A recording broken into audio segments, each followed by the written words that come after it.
Well, good afternoon, everybody. Good morning, still good morning. Welcome to this session on NPD innovation and where it's going to go next in the food and drink industry. I hope you're all in the right place, first of all. If you didn't want to talk about NPD, don't stay here, go somewhere else. But we've got a fantastic panel, so I hope it'll be very diverting. My name's Ian Wright. I'm the co-chair of the Food and Drink Sector Council, which is the government's body that looks at policy issues for DEFRA. But much more important than me is this fantastic panel of leading thinkers and doers on NPD and innovation. And let me introduce them. On my immediate left is Paddy Willis, who's the co-founder of Mission Ventures. And other colleagues from Mission Ventures are scattered through the audience, some of them very familiar to me. Gerardo Mazzeo is a former global innovation director for Nestle and now an innovation advisor at large, I think. At large. And Mike Anstey is the CEO and co-founder of Pilot Light Ventures. So you've got a group of people here who have massive expertise. We're going to do 5 minutes each from the panel. Then we'll have a bit of a discussion, and then towards the end of our half hour, we're going to take some questions. So if you start thinking about questions, there will be roving mics in about 20 minutes. So let's start with the question that we're here to discuss, which is buy or build. Where does NPD innovation go next? And I'm going to throw that question in strict order. First of all, to Paddy. Well, so I'm clearly biased because I come from the world of challenger brands. So our business, Mission Ventures, works with founders of challenger brands around the UK to help them to scale. How do we do that? Well, we have a very disciplined process that helps them to think through their product proposition, through the consumer need, through the manufacturing opportunities, and then essentially the pitch to retail or distribution. We do that in partnership with a range of different people. Impact investors, we run something called the Good Food Fund, which is a program around child health, supported by one of the UK's leading urban foundations, Impact on Urban Health. And perhaps more relevant to this, we work with corporate partners who are struggling, if you like, to really understand what all the great little brands that you see around the show like today are doing and how they're doing it. So we have a partnership with Warburton's, the bakers, to help them to get closer to the fast-moving, quickly pivoting challenger brands that are out there at the moment around the bakery sector. So I'm going to put my hand up and say I'm naturally biased. I've got somebody sat next to me who spent his whole life in the corporate world, so you get Gerardo's view on that. But if I look at the challenges that large corporations have, if I ever talk to the CEO of a large organization, the issue they really have is that they are driven by the next quarter or the next year's results, and actually trying to figure out how a loss-making challenger brand is going to fit into that portfolio of activity is a real struggle. The question as well is, if you're going to put some kind of incubation program together to help engender and to help support the thinking that goes on with founders, because if I look at our portfolio of businesses we've worked with over the last few years, 85% of them are founded by people who do not come from the food industry. And that was the case when my wife and I co-founded a baby food company back in 2006. Because you don't really have a rule book, you're not bound by the normal conventions that would typically be the case for anybody that's working in a large corporation in the NPD and innovation sector. So the challenge, as I see it, around buy or build is that 8% of businesses out there at the moment are turning over less than 15 million, but they're producing double the amount of sector growth through what they're achieving with their challenger brands. So if you've got large corporations that are in many categories actually losing market share, how are they going to, what's the horizon 5 years hence, 10 years hence for their portfolio? So that's why it's so exciting seeing a lot of the businesses that you'll find around the show today, breaking the rules, doing things differently, taking risks that are really hard for a large corporation to do. And obviously with the health agenda, particularly around HFSS, etc., you're seeing people who are starting from the premise of health rather than trying to make an existing brand healthier. So, I'm sat here to champion the little guys who are and also, if you ask most of these guys, so what's your long-term strategy? They say, well, in 5 years I want to exit, to Nestle or Heinz or whoever. And you say, well, great. How's the conversation going? Well, can't go and talk to them because they'll nick my idea. And the reality is that we exist, if you like, in this way to try and be an outsourced partner, a honest broker between the little guys and the big guys, because at some point they need to come together. If a founder wants to exit their business, it's typically going to end up eventually in the hands of a larger trade partner. So at some point somebody needs to make that connection, and that's very much the kind of work that we're involved in. So I'm here to say bye. So I apologise to my colleagues on the panel. I think I've changed the order that we talked about yesterday, so many apologies for that. But I think what I'm going to do now is go to Mike, because Mike's further into this journey of that you've just described. Mike, you've got a lot of experience in this field, so what's your answer to the question, buy or build? Great, thanks Ian. All hear me? Is that coming through? Yeah. So Mike Anstey, co-founder of Pilot Light Group. We're a global business working with large corporations. Can't hear? Hello? Can you hear him? No. Hello? No. Is that better? Okay, Yeah. We'll give it a go. You might have to hold your mic. Mike. Is that better? Okay. So Mike Anstey, co-founder of Pilot Light Group. We're a venture management company that works globally with large corporations around the world in de-risking the acceleration of corporate R&D. From our perspective, working in India, Africa, China and America, and to a degree more recently LATAM, large corporations are identifying how do they do the opposite, frankly, of where we were discussing just now with Paddy, is the inside-out model. How do they take rapid NPD, new product development, how do they take it outside? How does that work with the startup world? So from our perspective, we're helping these corporations understand how do you find a new raw material? How do you find a new agile solution in co-manufacturing? How do you find a new solution in rapid distribution, localized distribution, last mile distribution into those not just grocery chains where you put it on a truck on pallet into a store, but how do you get it into those C-stores, hundreds of thousands of those across Europe, across North America, Africa, into Nigeria, into Asia. So on the basis of that, there's a lot of risk in that. Poor choice in raw material, poor choice in co-manufacturing, poor choice in co-packing, and challenging ability to find an agile solution to market in getting a regulated process into sales, marketing, semi-wholesalers into North Nigeria, or indeed identifying wholesalers, the right wholesaler in central London or zones 4 to 6. How do you find that? How do you rapidly deploy? So from a core perspective, our job, there we go, our role very much is to understand how do we de-risk that. And so we'll offer that solution to our corporate clients, of which these two gentlemen here have been and are part of our client list, in moving and de-risking that position and offering real CapEx, real OpEx financial solutions to deliver that. And actually we will then say, if you want to deliver that, we'll deliver it for you. And we'll use a variety of partners in the supply chain to make it happen. We also have Pilot Capital. And Pilot Capital is a significant capital infrastructure. Why is that relevant to corporates? They have millions of dollars and hundreds of thousands of people. They're all stretched. Capital's hard to get hold of. On that basis, we'll then co-invest with corporate NPD and corporate products, and then we'll then deploy that 1, 2, 3 years in market and sell it back to the corporate. So from our perspective today really is we're constantly looking at identifying challenger brands, processes, partners in that supply chain to then help that corporate de-risk the acceleration of a build. So from their perspective, we're about building it. My other hat sits on the capital side, says if it's stuck in your business, let us take it out, we'll take the capital risk, put all our money into that, launch it, and you buy it back off us in 2 years. So we have two different routes to market, Pilot Ventures, fee for service, and Pilot Capital. But for this conversation today, very much around how do you help rapidly de-risk the build into market. Thanks very much. That's really interesting. I might come back and ask some questions about that.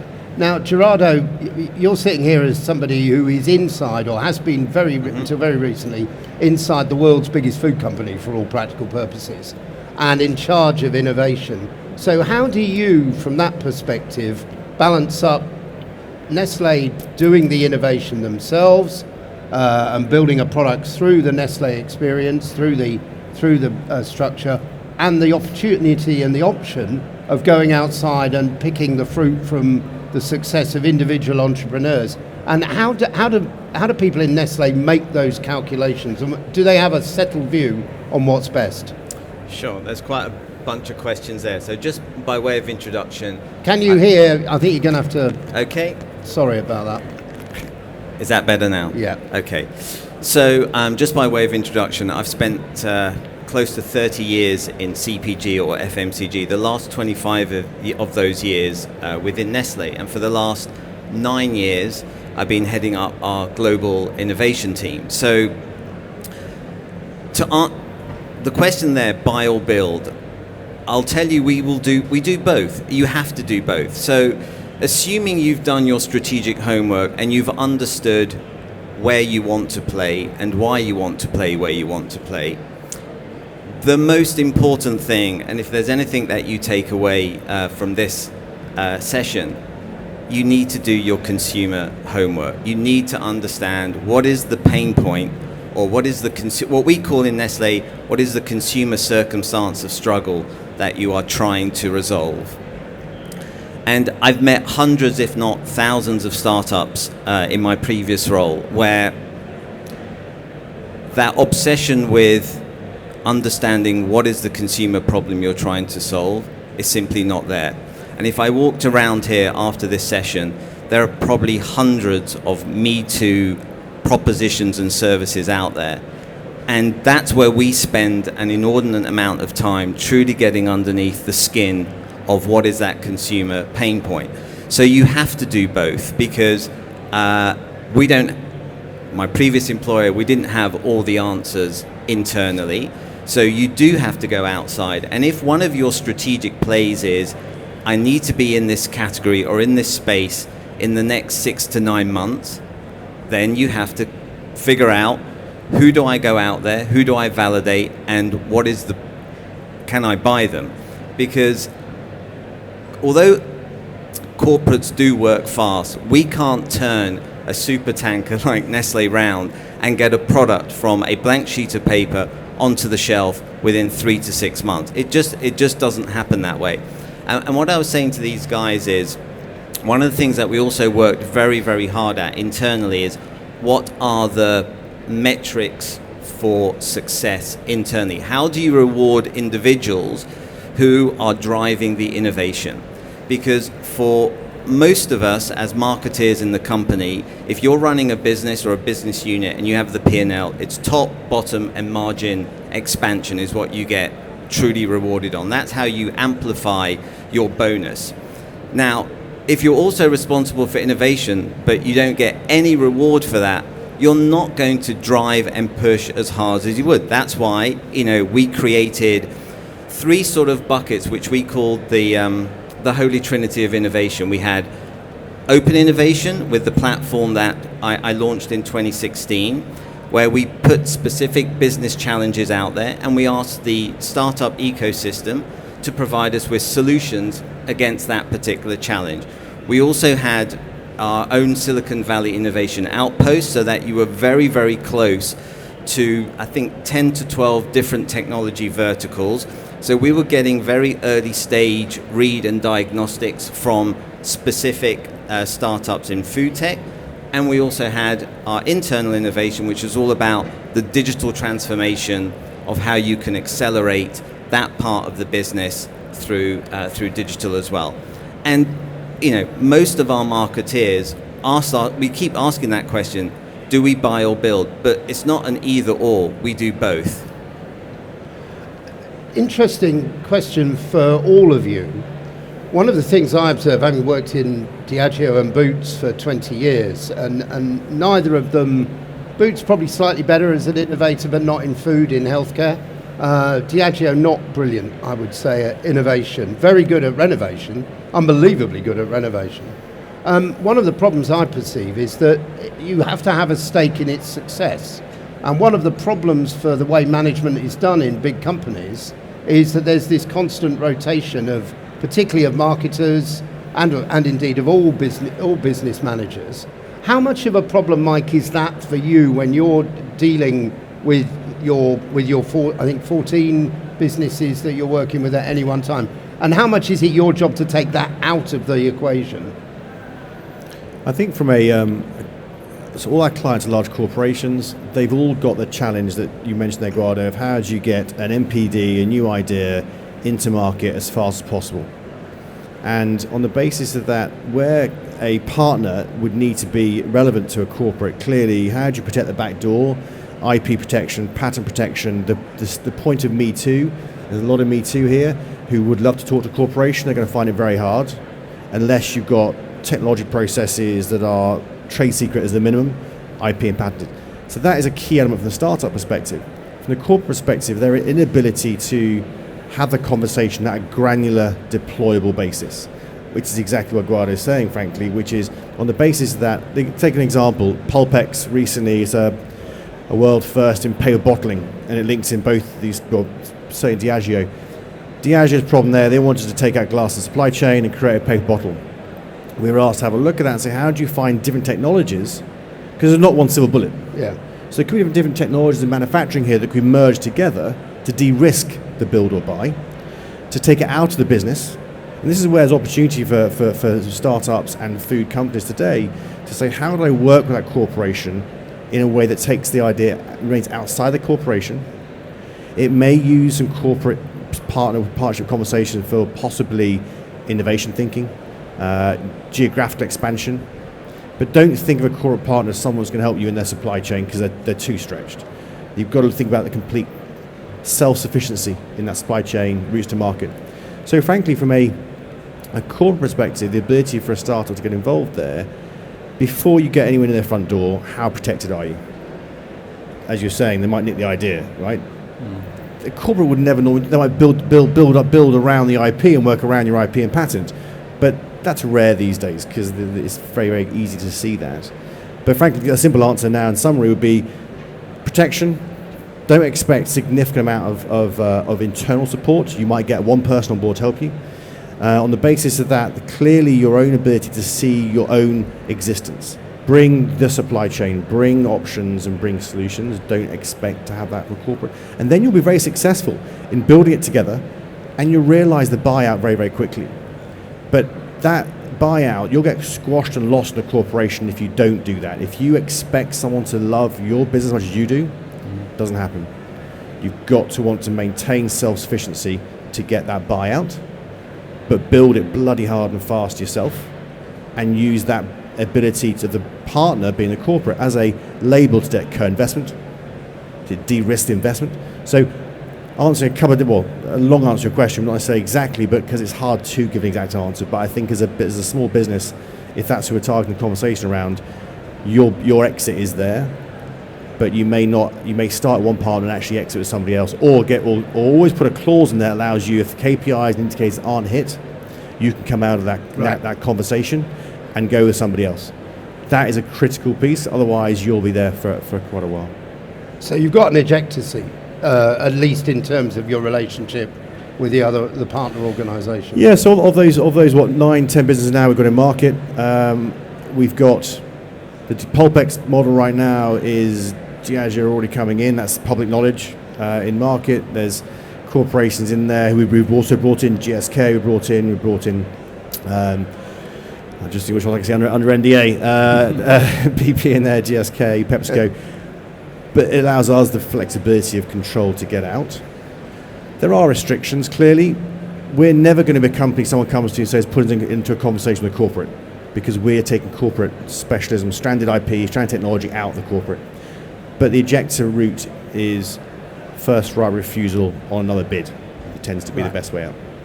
So coming to Paddy, and I'm going to come to questions in about 2 minutes, so ready with the mics if you would. Paddy, you said earlier, that when you were talking about the aspiration of the entrepreneur, you said that many of them have this aspiration to sell out within a period, 4 or 5 years or whatever, usually longer than they expect, I suspect. And now Mike was saying that this it's much more difficult actually than you might think when you go in, that to get yourself out in the state that you want to be. Do you have? I suspect there are quite a lot of people here who are here to get tips do you have a view about the life cycle of the built business that might be sold into an organisation like Nestle or a similar one? And when you're looking at your clients, do you have a particular view of that life cycle? Well, you're right. It always does take longer, and it always costs more in terms of the money that you need to raise, working capital. I think if I look back, we started running some accelerator programs for startups back in 2015, and of those businesses, we've still not yet seen an exit from those. Again, each one of those founders would have said, "Oh yeah, 5 years and I'm out." We were lucky; we said 5 years, and it was 5 years in our case. But the reality is it's always going to take longer. You're always going to have to work to raise more money, which is a huge, careful what I say, a huge drain on your resources. When I say people spend too much time working on their cap table rather than their P&L. And the reality is what we try and do with the models we have by being partnered with large corporations is to say we have an evergreen source of funding which, provided you're doing what you said you would do, we will continue to support you in order that you can focus on the P&L and build and scale to get to a point where hopefully you are an attractive proposition. If not for that sort of godparent, if you will, then maybe for someone else in the industry for whom you are a better strategic fit. Ian, can I build on that for 1 second? Sure. So there's I'd say three simple answers with a corporate, and Grado have a much more thoughtful position, but I think the corporate loves to see, arguably the first question you'd be asking, is what is the average turnover you want to buy me back for? And you often see corporates say 20 to 35 million is a really comfortable buyback position for a mid-sized startup or a startup. If you're looking at how fast can you get to 100,000 consumers, how fast can you get to a business that's turning over 15 million, how fast can you get to interest in 3 other geographical markets, how fast can you get to a product extension, they tend to be some of the key core questions a corporate will be looking for before they buy you. And then the fundamental element will be actually the ability to seamlessly transition into that corporation. How close are you talking to that corporate stakeholder? Because stakeholders, the problem with corporates, and corporates are great, right? But the problem with corporates is that people get promoted. People move to different corporations. So your internal stakeholder, who is your champion in navigating those corridors of confusion that exist in large corporations, then suddenly go. And to that point, you're not only got to rebuild your P&L, you're focusing on P&L every day, you're focusing on stakeholders in that corporation to really love you again, or like you, love you, hopefully marry, and then obviously navigate that. So there's lots of challenging conversations you've got to maintain with that corporate as well. And Gerardo, from inside the big corporation, are there any very obvious key success factors in making that process work that are less than obvious? I mean, I imagine some of them are pretty obvious, but are there one or two key success factors in all of that? Sure. Just before answering that, we're not all dysfunctional in corporates, and we don't steal ideas. I think the most important thing, because I don't hear this word enough of, is you've got to start with the consumer, okay? If you're going to get the attention of a corporate with all of the stuff that's on our plate, if you don't inspire us with truly capturing what that consumer insight or problem is, then, as you say, it's going to be like running through treacle. Because believe it or not, we also have accelerators, we also have incubator models, we also participate in big global innovation events. We also spend, 2.5% of our turnover in R&D. So there's a tremendous activity level of innovation-led projects as well. On top of what we were saying the other morning, 95% of all of our projects, if you look at our innovation sort of bucket, 95% of all of those projects are renovation-led. So we're constantly renovating and giving oxygen to our brand. So if you're going to get my attention on 5% of the projects that I'm working on, you bled about it. You really need to have that consumer stuff nailed. That I don't hear that enough of, to be honest with you. I think that's really sage advice for everybody here. Now, let's take some questions from the audience. Can I see some hands? I can't see anybody who wants to ask a question, can I? That is really surprising. Anybody? Madam? Nigel, I'm going to get you to ask one if we're not careful. When you say have the consumer stuff nailed, can you elaborate on that a little bit, please? Sure. When I say, what I mean by that is, what is the pain point or aspiration that you're trying to solve for the consumer? So, I've seen so many times on concept boards where they think the consumer pain point is convenience. Anybody can do convenience. I can copy you tomorrow. So is it technology-led? Is it science-led? Is it clinically proven to support that particular insight as well? And what we always say is we want you to go deep. We want you to go beyond the universal truth. I mean, everybody's time poor. Everybody's under pressure. We all want healthy meals. So how are you going to help me do that? That is different from the thousands of propositions and services that you have out there, for example. Sir, gentleman here. We've got one in the front there as well. Mostly. Hi. Front row, yeah. My question is more about, so if one of the big corporates have bought your startup, it's just sort of your view on how do you manage the integration of your business into theirs such that you don't lose some of your core people, because one of the classics is startup comes in and, for example, your R&D team just gets fed up and leaves, and so it's just you on your own, or your marketing, etc., etc. It just your sort of view on how best to manage that for success. Everybody? Yeah, Mike. I think it goes back to the point I mentioned earlier around keep out as long as you can in the structure you have.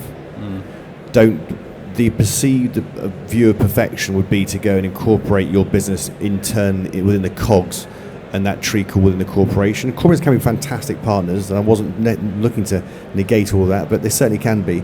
But I'd say as long as possible, to keep the entity outside, do a transactional equity deal which allows that equity table to increase with the corporate over time, so agree solid success triggers that trigger more capital investment from that corporate into that business. And also, if they're not helping you like they said they would, then there's a reverse to that trigger as well. So you have those both levers. But I think they can be phenomenal partners, and there's lots of great examples out there. But I think more often than not, there's the view, come inside, we'll incubate you. But to Gerardo's point, there's so much incubation, so many ideas and corporates going on all the time, that there's only limited bandwidth in their business, and they're bought into the people as well, right? So they want those people on board. So also the other point being, you'll be very hard to get out of that business. If you do sell to corporate, you're in there for at least 3 years, till 2-3 years, with an earn-out or a replacement, and then the corporate will bring its own people, its own staff into that business. But I'd say stay out as long as you can. Paddy, go on, Gerard. It also depends on the model as well. In Nestle, we have many examples where the startup is very much kept independent. They're carrying on doing their own business. And at different stages of the business plan, whether that's another region, another uplift in scalability, that's when the corporate will get involved. But again, when we marry or partner with a startup, it's not that we want them to fail. We're doing it so that hopefully we'll give them the geographic reach, we'll give them access to the consumers, we'll give them access to the retailer chain, or whatever model they're in as well. So it does depend on whether you're going for a majority, a minority partnership, and whether after a period of time, depending on the metrics they hit, do they get fully integrated into the business. And at that point, you're right, it is a very challenging time, because you also need to have the right chemistry and the right cultural fit, and that's what, from experience, corporates are still not very good at, in truly understanding how does that culture of those 2 or 3 initial founders fit into a 153-year-old Swiss conservative organization. Did you want to add anything? No, nothing. I think we had a question. Yes, madam, there. Thank you. It builds a little bit actually on the last question. So a lot of challenger brands have brand purpose as a really strong part of their identity, and I just wondered if you're seeing that corporates are seeing a way of broadening their culture, making their culture maybe more appealing to niche issues, ethical buying and sustainability questions, and if that is attractive or if that creates conflict and problems, and then integrating a new startup into, as you were saying, a kind of an established conservative company. So I'm going to come to Paddy, then Mike, then Gerardo have the last word. Yeah, Paddy. well, it always struck me as interesting when Kraft Heinz announced their Springboard incubation and sort of venturing program about 6 or so years ago. They said they were on the lookout for authentic brands. And I said, well, I'm sorry, but what does that say about your core brand? But the reality is this. I think there is a need, particularly with, you've got Gen Z coming through into the workforce now, sort of got their own money to go out and buy products. They're, looking after themselves. You've got millennials looking for purpose-driven brands. It's really hard for any major company to be able to engender the same spirit and purpose and sense of mission that you can get from a founder who, as I say, often has come at this from not having a background in the industry, but says, as we did with our baby food, Plum Baby, said, really, is this as good as it gets? Can we not do better than this? Interesting, we're working on another project now to do with infant feeding, but and there actually, you ask the average consumer, they don't think there's a problem, they don't feel they have a need. So we're in that process of establishing where is there an opportunity to create change and disrupt.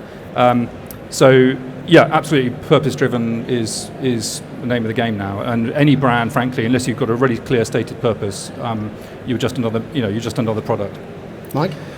I think on the surface it sounds great to want to have a brand that's sustainable and it has all those various checkpoints. It then becomes another Me Too check pad that you've got all these brands here, a lot of brands here in plant-based. It's a tough space to be brilliant in. You've got a brand focused on sustainability and working ethics and great brand positioning. That's now becoming another just check. You've got to have that, and then are you any better? So I think corporates are really excited about that for sure. We see it all the time with our clients: sustainability, working ethics, brand, really important. So what? What's next? How good are you against a competitor? And that's then back down to pattern control, people positioning, uniqueness to the consumer. So I think 5 years ago it was really exciting. Loads of funds started up, invested tons of money, and it's all now just a saturated sustainability washing. And it's a starting point in the conversation. It's not an end point. Gerardo, your chance to prove that big companies have souls too. Authenticity is really, really important. I mean, if you're going to tell a story around a brand and you're going to talk about from how the ingredients are grown in a field to how it ends up on your plate or in a cup of coffee, you need to have full value chain transparency, and you need to tell the story at every stage of that. So, we were very fortunate. We have some lovely brands that tell that story really well and with authenticity. To Mike's point, if you turn it into a tick box exercise, I mean, consumers will vote with their feet, and then you get accused of all sorts of things. So you really do need to understand, again, a bit like understanding what the consumer insight is. What is that value chain? What is the transparency? And if there are any challenges or issues in that, how are you going to fix it so that you tell that story in the most authentic way that fits really well with the brand and the category that it sits within? Brands in the condiment category that start to tell you a story about purpose and authenticity, I struggle with. But all brands are starting to jump on that particular bandwagon, if you like. Well, observing that salt has a purpose too is, I think we're out of time. I'm very sorry about that. One more here. Have we got time for one more? Okay, thank you. Sorry, we have one more. Thank you. Sorry, sir. Paddy and Mike, you've got very different incubation or startup models. How do you define success in terms of price, scale? What's success for you on both sides? Mike? Yeah, so our clients are corporations that have technologies that have been stuck, stranded, or a new NPD need to go to market. We will get paid to go and launch it, so that's one element. So fee-for-service model, they'll go and pay us to go and validate, de-risk and launch, and then reintegrate back into the business unit. Pilot capital side will say you've got technologies that you really, really like, love, don't want to marry yet. We'll go and take the capital risk and deploy it. And so in that situation there, success for us is clearly reintegration back into corporate after 2 years as an exit. And on the basis of that, if that corporate doesn't want it, then we know all the other corporations pretty well who are competitors, and we'll offer it to those guys if that first corporate says no. The service business, Pilot Ventures, if is success there, is repurchased by that client, do more work clearly, but the fundamental metrics are the same. You know, are consumers understanding the product? Are the price points there? Are they repurchasing? Is the supply chain functioning? Because supply chains tend to be rather interesting at times. And on the basis, do you have the ability to scale? But personally, it's exit after 2, re-engage on a service model. But at the end of the day, you've got 3 or 4 metrics that you need to be successful on to win a product in the market.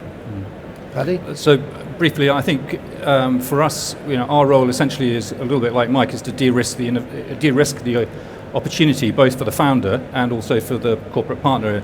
If I look at the Warburton's case, we haven't been going long enough now to be able to have an exit from that. But it would be, have we helped that founder to scale their business faster and better than they would have done otherwise on their own? And have we helped curate a portfolio of brands from which a decent percentage are still attractive enough to the Warburton's family to want to become part of the family business? So that would be the longer term measure, is have we helped businesses to scale? And if the Warburton's gang don't want it, have we helped them to find a good exit elsewhere? And but in that process of going through, I often say startups should be seen but not heard. So we are the nanny, the tutor, the governess, takes those kids on a journey, shows them to the parents occasionally at bedtime, and then at some point they decide to join the family business or they go off to the colonies. So that's kind of the model that we follow.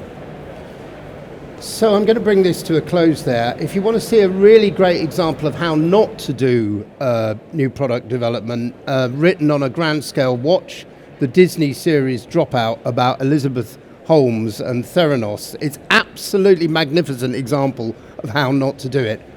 But we've shown you how to do it.